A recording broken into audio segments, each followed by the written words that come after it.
If you want to help the channel out, then press that bloody like button, you swines. Chris Pritchard, Cycling News Show. Hello everybody. Yeah, I know, you hate me. I don't care.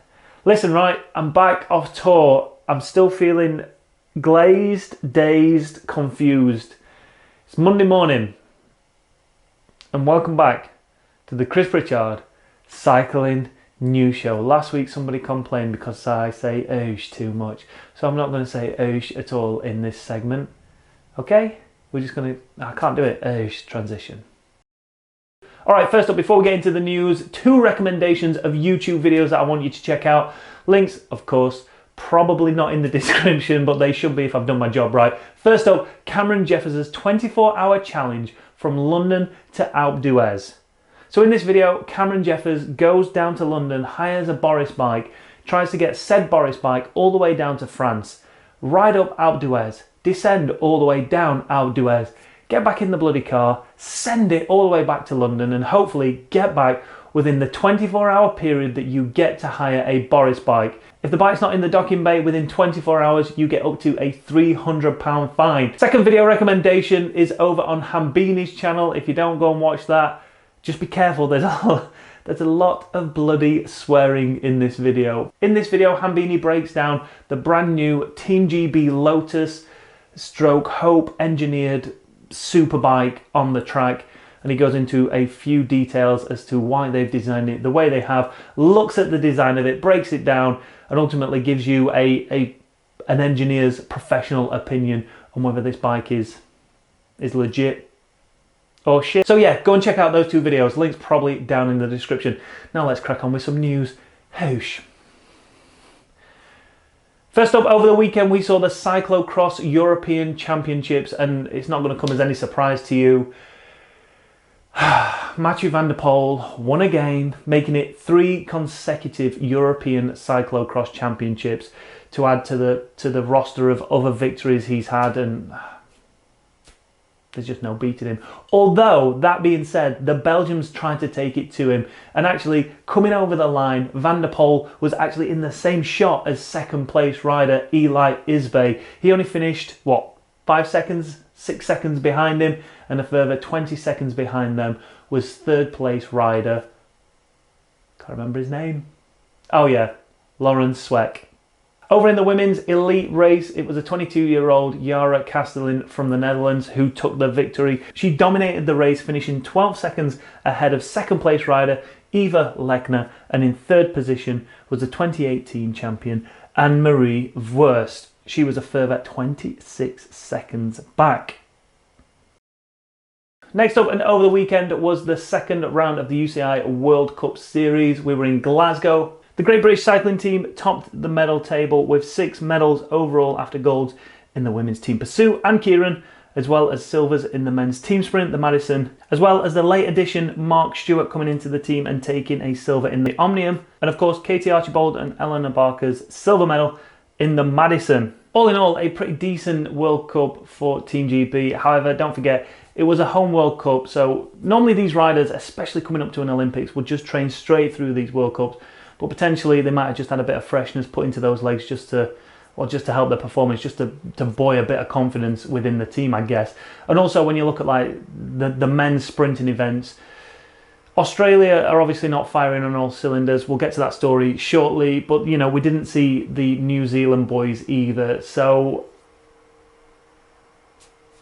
I don't know. I still think the Dutch are going to be the ones to beat when it comes to the Olympics. I feel that it's going to be between the Dutch and the New Zealand riders come these Olympics. I don't think... The bubble's got to burst eventually for Team GB. I don't want it to. I really don't want it to, but I can't help thinking that everybody's stepped up now and everybody's on that level playing field. Will that bike make a difference to Team GB? Who knows? But there's still a long way to go.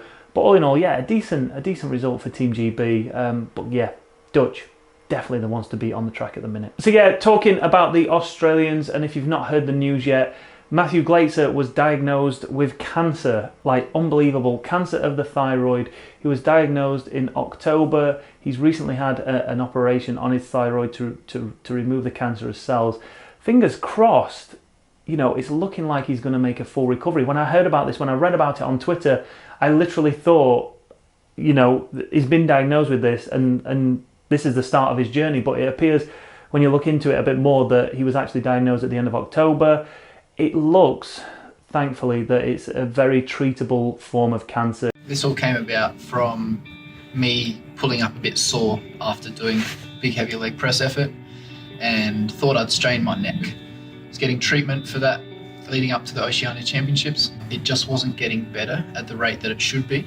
We got an MRI done to check whether I would actually bulged my disc doing leg press, which is, you know, I wouldn't be surprised with the amount of pressure we were under doing it. So we had the MRI and that didn't show any cause or reason for the injury, but it did actually show a couple of nodules on my thyroid gland that aren't normally there.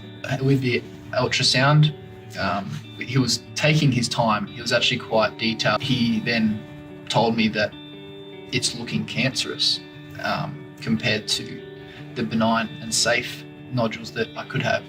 So I had the biopsy and the CT scan. Driving to the airport, got the phone call from the doctor and saying that, yeah, it's positive for thyroid cancer.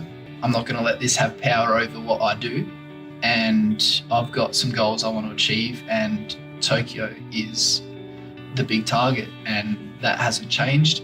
I'm not going to stop chasing the Olympics and trying to be the best in the world.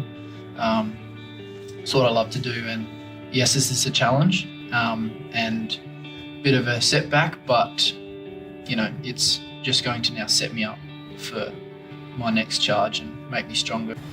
I should be able to get back on my bike relatively soon, because they did just touch my throat. I mean, my legs are good to go.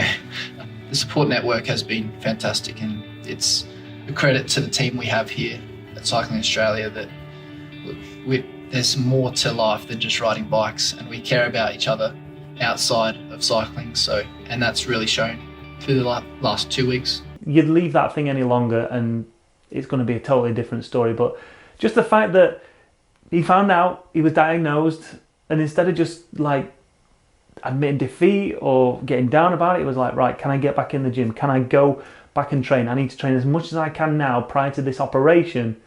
So once the operation's done, I can recover and then get straight back into training again. This guy's not messing about. So the motivation he's going to receive from this, imagine receiving the worst news about yourself you could ever receive, and then thankfully being told that it's curable, and then looking forward to Tokyo and being like, well, fuck it, nothing can hurt me now. I can do anything. So fingers crossed he's gonna make a full recovery. Fingers crossed we will see him in Tokyo. The boy deserves it.